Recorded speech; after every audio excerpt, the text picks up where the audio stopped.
New WikiLeaks cables this week. Imagine a dirty bomb in the hands of Al-Qaeda.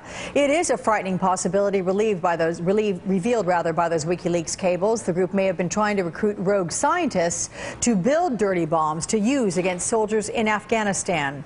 Clark Kent Irvin was the former Inspector General at the Department of Homeland Security, now the Director of the Homeland Security Program at the Aspen Institute. Good day to you. Thanks for joining us, Clark. Pleasure, Alex. How damaging, how frightening would those dirty bombs be in the hands of Al-Qaeda, and how likely is it that they can even happen? Well, they'd be very damaging indeed, Alex. We've known for years that Al-Qaeda has been determined to acquire weapons of mass destruction. We know after the invasion of Afghanistan, after 9/11, that they had a very active and sophisticated biological and chemical weapons program, and that they've tried for years to acquire, if not a nuclear bomb, then at least nuclear materials to use in a dirty bomb.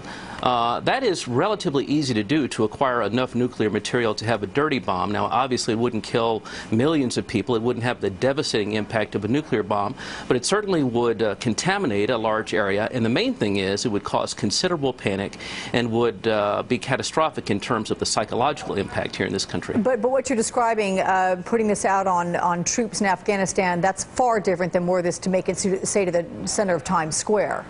Well, absolutely, that's right. Now, in Afghanistan, our troops in Afghanistan, needless to say, we're beginning to make some progress there, thanks to the surge in troops. And this would be a huge setback, needless to say, if it actually were to succeed. But the fact that they're trying to do this, if that's in fact the case, is not at all surprising. It's part of Al-Qaeda's playbook.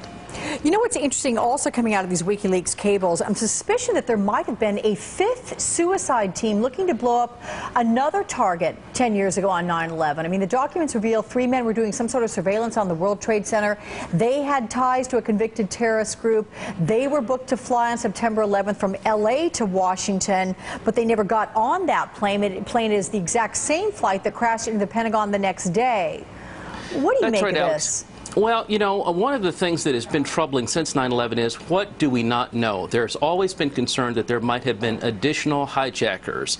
And apparently, this particular group of Qataris, as you say, were intending to be on that flight that crashed into the Pentagon. For some reason, they didn't make that flight. They went instead back to Qatar through London. Were they intending instead to attack London?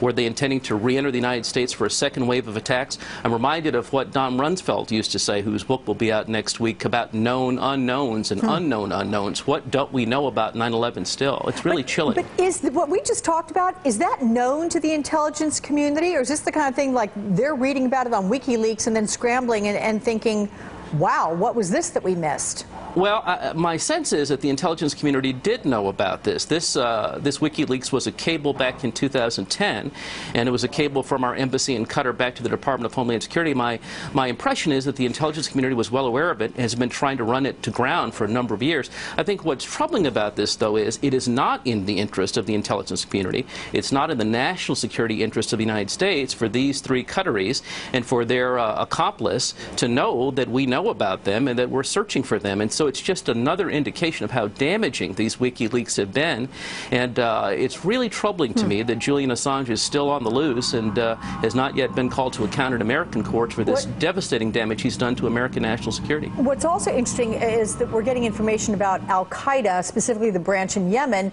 not quite being done apparently with targeting Wall Street, because there are reports about some sort of a terrorist target on big firms there. What do you know about that, and how legitimate is that? Right. Well, I think it is legitimate in this sense. It just underscores that Wall Street remains in Al-Qaeda's crosshairs. You know, bin Laden marveled not just at the death and injury that 9/11 resulted in, but also in the collateral economic damage, depending on how you calculate it, tens of billions of dollars, hundreds of billions of dollars.